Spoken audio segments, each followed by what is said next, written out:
Hello, this is Mirrakhimov speaking. I'm one of the cardiac anesthesiologists at the University of Kentucky, where I also serve the director of point-of-care ultrasound within the Department of Anesthesiology. Today we'll be talking about the point-of-care gastric ultrasound. I have no conflict of interest to report for this presentation.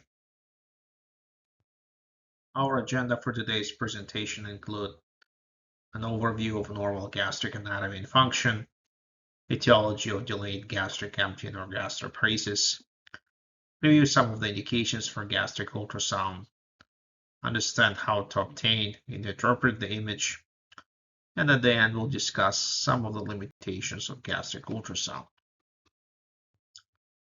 Stomach is an abdominal organ. It has two sphincters, gastroesophageal sphincter and pyloric sphincter. The arterial blood supply originates from the branches of celiac trunk. On the right part of the screen, you see the anatomy of a stomach. You see the cardia, the fundus, the body, two curvatures such as lesser curvature and greater curvature, pylorus, then followed by duodenum. Please take a moment to review this slide. Let's discuss and review some of the medications effects on the tone of gastroesophageal sphincter. This doesn't have a direct relationship to our talk today. However, it is a highly testable topic. So the medications which are associated with increased tone of the gastroesophageal sphincter include metoclopramide, succinylcholine, and anticholinesterase agents such as neostigmine. The medications which are associated with decreased tone of the gastroesophageal sphincter include glucagon, calcium channel blockers, nitrates, beta-2 agonists, volatile anesthetics, benzodiazepines, opioids, and anticholinergic medications such as, for example, glycopyrrolate. Please take a moment to review this slide. Let's spend an extra moment and discuss succinylcholine. It is quite interesting. We know that succinylcholine commonly gives fasciculations, which can sometimes increase intragastric pressure. However, it also increases the lower esophageal sphincter tone and pressure, which is believed to offset the effects of succinylcholine on increased intragastric pressure. It doesn't mean that it will always prevent gastric aspiration in a high-risk patient. Normally, a typical intragastric pressure is 10 centimeters of water, whereas the lower esophageal sphincter pressure normally is 36 centimeters of water. With succinylcholine and fasciculations, in some patients, the intragastric pressure can reach as high as 40 centimeters of water, which is higher than normal value for lower esophageal sphincter pressure of 36 centimeters of water, and can potentially theoretically lead to aspiration of gastric contents. Let's talk about the gastric histology. On the right part of the screen, you see a pictorial representing a normal histological structure. There are several types of cells in the stomach, such as chief cells, which secrete pepsinogen, parietal cells, which secrete hydrochloric acid, which helps to convert pepsinogen into pepsin, and enteroendocrine G cells, which secrete gastrin. Gastrin promotes gastric motility and stimulates hydrogen chloride or hydrochloric acid secretion. Let's take a moment to review this slide. Stomach serves several important functions, such as digestion, food reservoir, neuroendocrine function, and antimicrobial function. Let's review the process of a normal gastric emptying. Approximately 30 minutes after food intake, at least 70% of the meal is still in the stomach. 1 hour or so after food intake, at least 30% of the meal is still in your stomach, but at least 10% of it has been emptied from the stomach. Approximately 2 hours after meal intake, at least 40% of the meal should have been emptied, and approximately 4 hours after food intake, at least 90% of the meal has been emptied in a normal patient. Please take a moment to review this slide.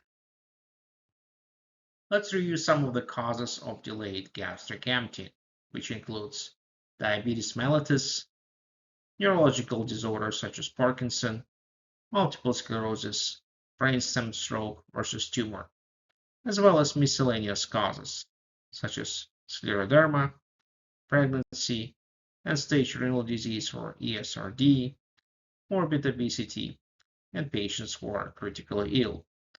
Please take a moment to review this slide. Many medications are also associated with gastroparesis. Some of these medications include opioids, alpha-2 agonists, calcium channel blockers, tricyclic antidepressants, cannabis or THC, GLP-1 agonists, such as, for example, exenatide used in diabetes, and muscarinic agonists. Please take a moment to review this slide.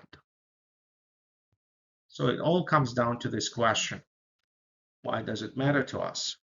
Unfortunately, up to 1% of general anesthetics provided in this country are associated with aspiration, which in turn lead to increased morbidity and mortality. It is interesting to mention that up to 5% of appropriately fasted patients have full stomachs. Please take a moment to review this slide. What are some of the indications for gastric ultrasound? If you have a patient with unclear fasting in elective cases, the patient with history of gastroparesis or a previous aspiration event, and also to recertify aspiration risk in patients presenting for emergency surgery. Again, it is only to be done if there is some time. If there is no time and the surgery is truly emergent and life or limb saving, proceed with the surgery with aspiration precautions and strongly consider rapid sequence induction if considered to be safe. Please take a moment to review this slide. In most adults, you can use either a curvilinear probe or phase array probe. In pediatric patients and small adults, linear probe can be considered. So let's discuss image acquisition. You want to scan in the sagittal plane, both supine and ideally in the right lateral decubitus position.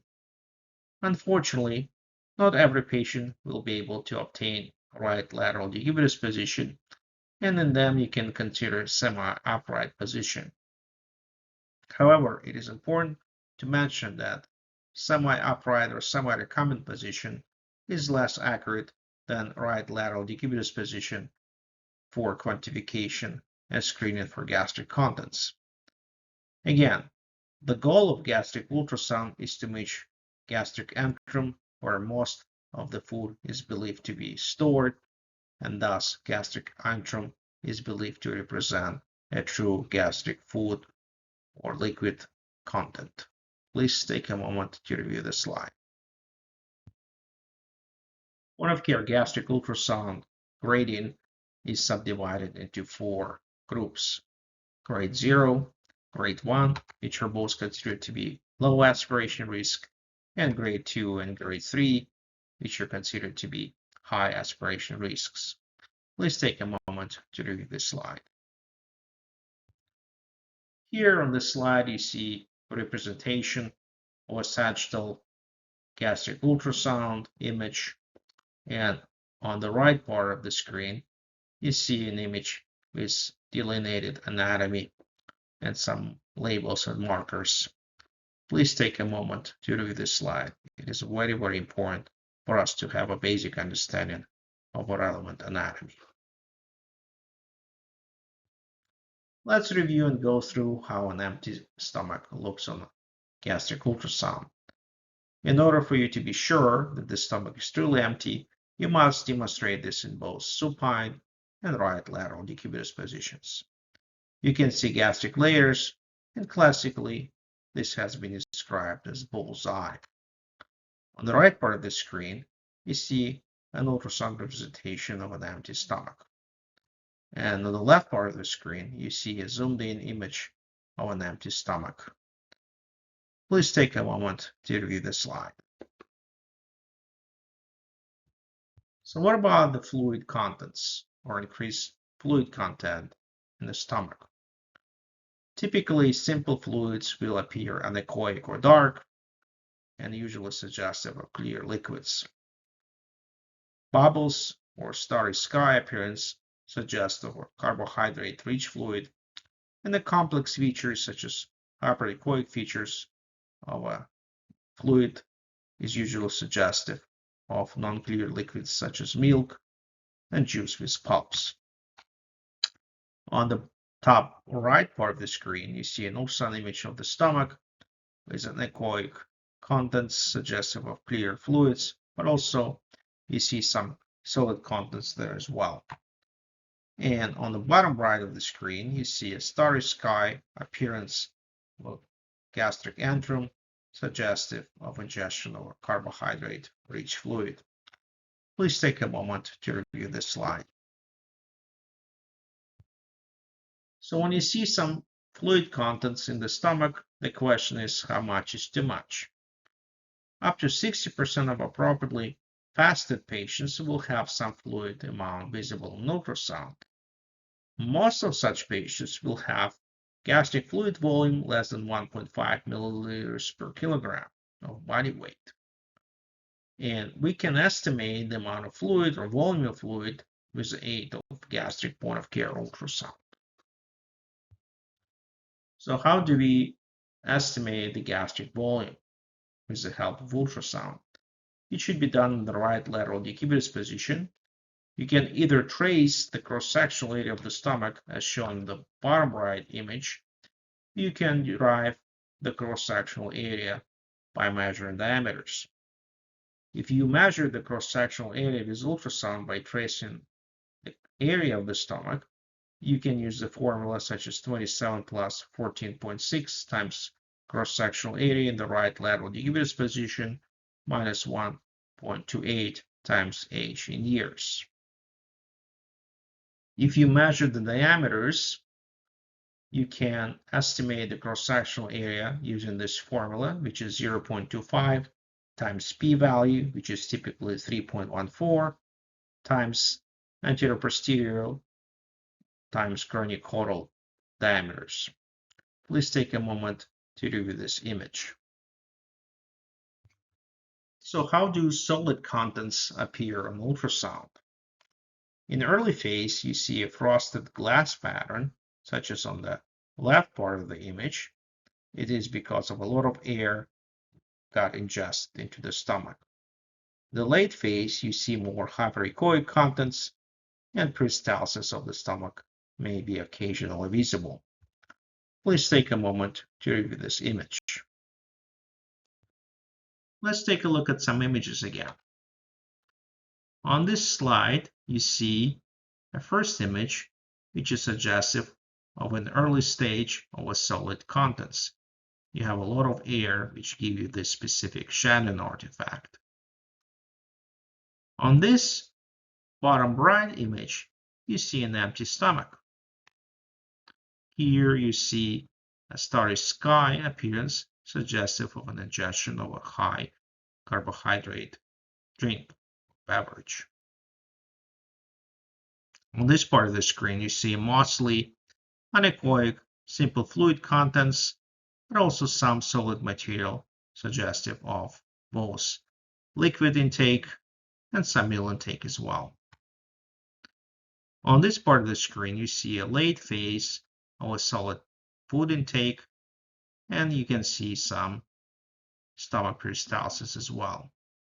Please take a moment to review this slide. On this slide, you see a suggested flow chart, how to work up a patient with suspected full stomach.